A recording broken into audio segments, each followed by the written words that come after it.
give us your response to the Trump administration? Just a second here.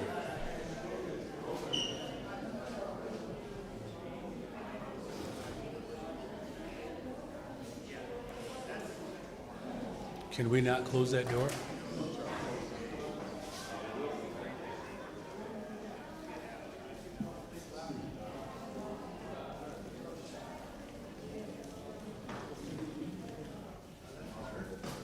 It's a little better. Yeah, it's like, it feels like 8th period on a Friday teaching in Chicago, right? All right, that's better. All right.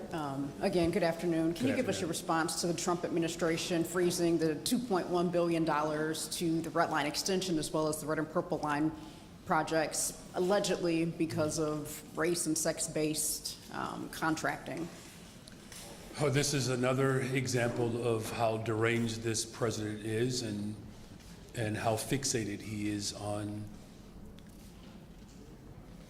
removing opportunities away from Black and brown and Asian and working class communities.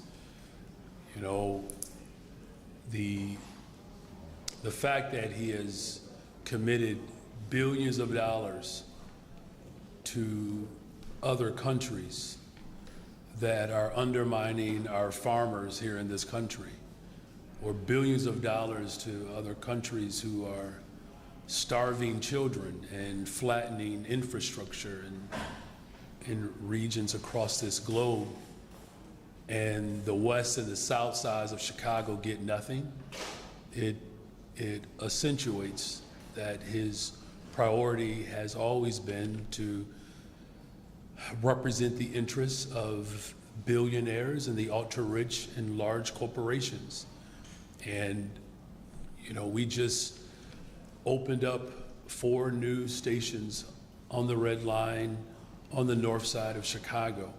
So here we are on the north side of Chicago, where the residents here understand the benefit of these investments.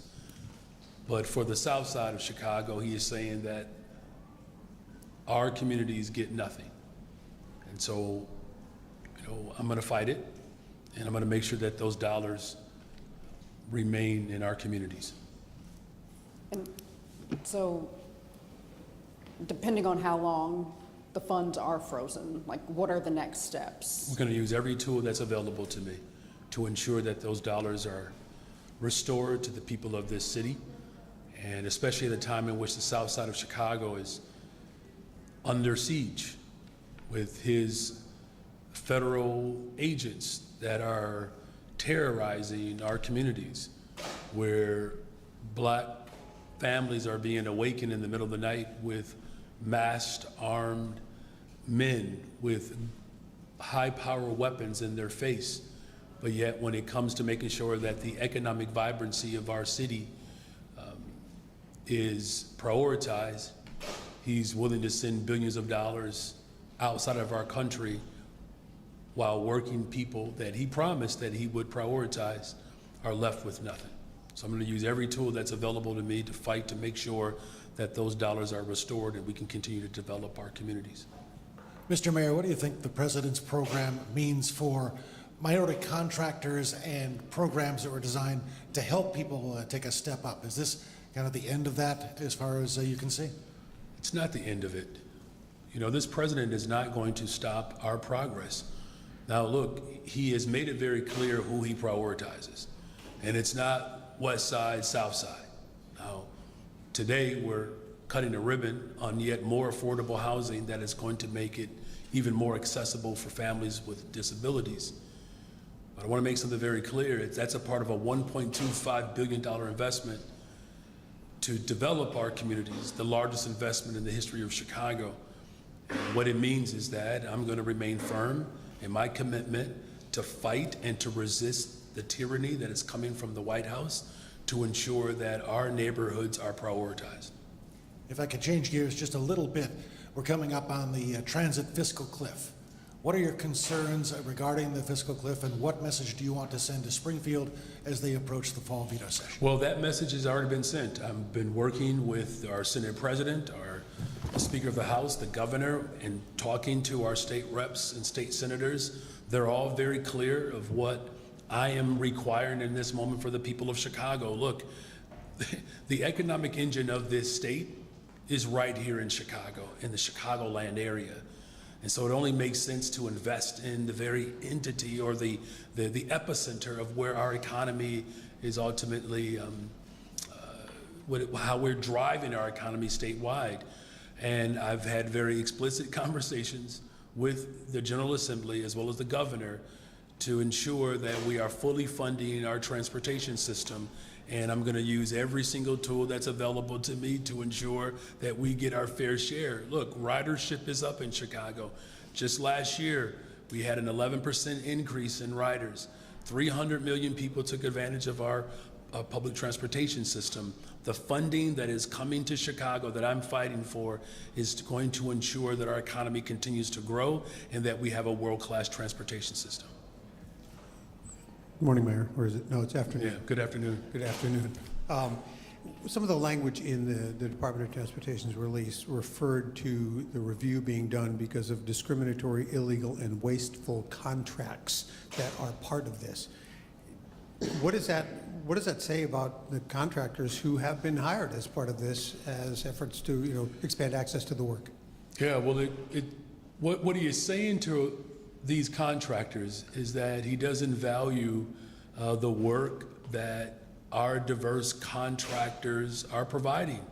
Look, there's no secret here that I've worked hard to make sure that we have a diverse pool of contractors and that we ensure that the communities that we are investing in, that those communities get to play a part in the development of those communities. It's only fair.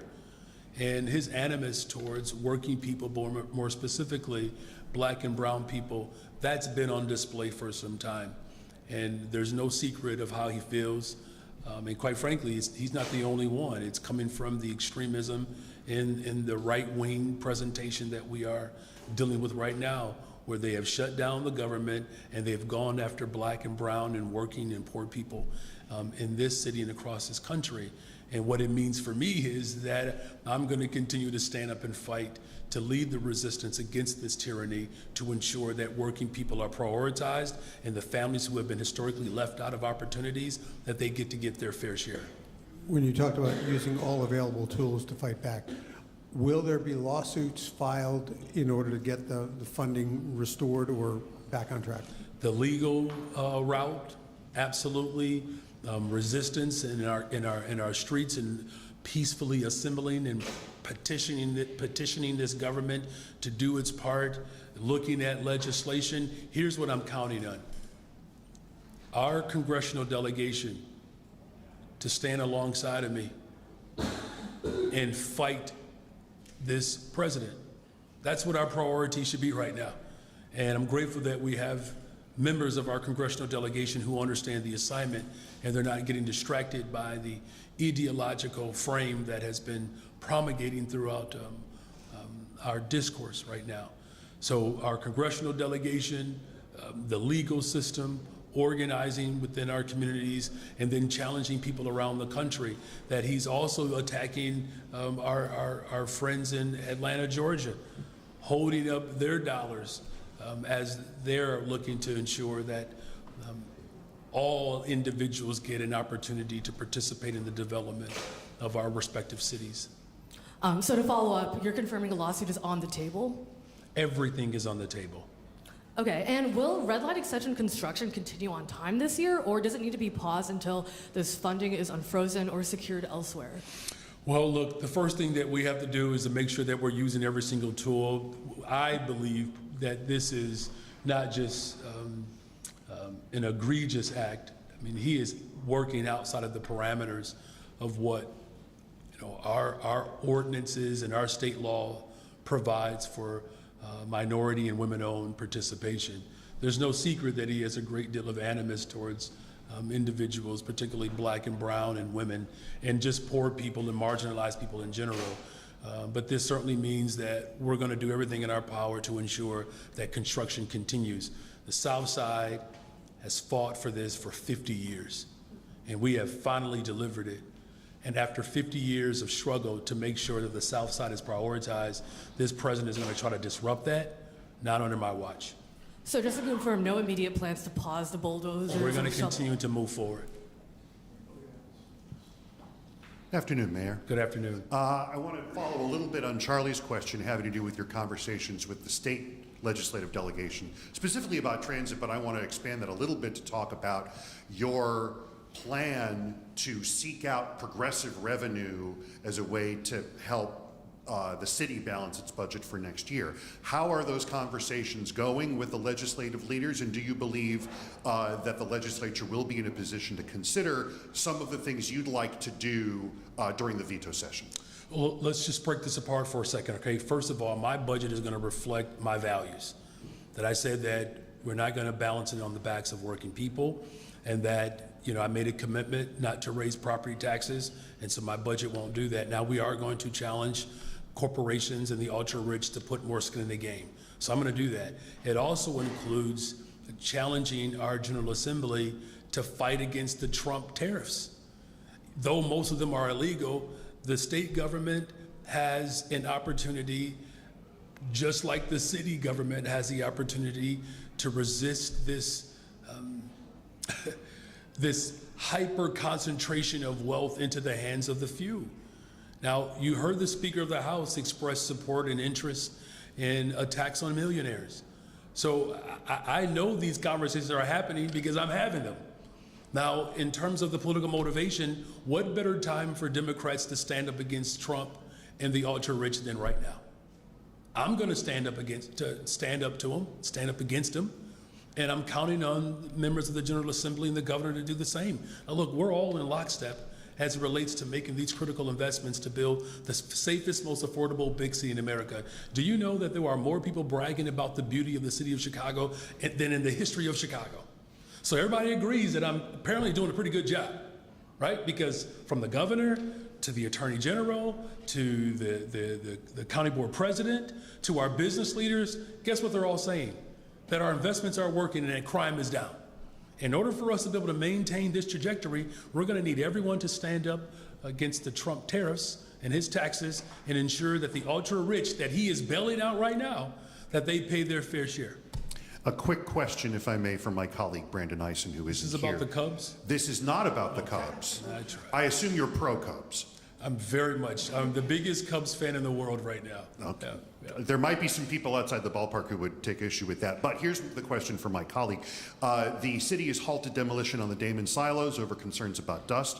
What information can you offer about the status of that project and the monitoring that's been done there?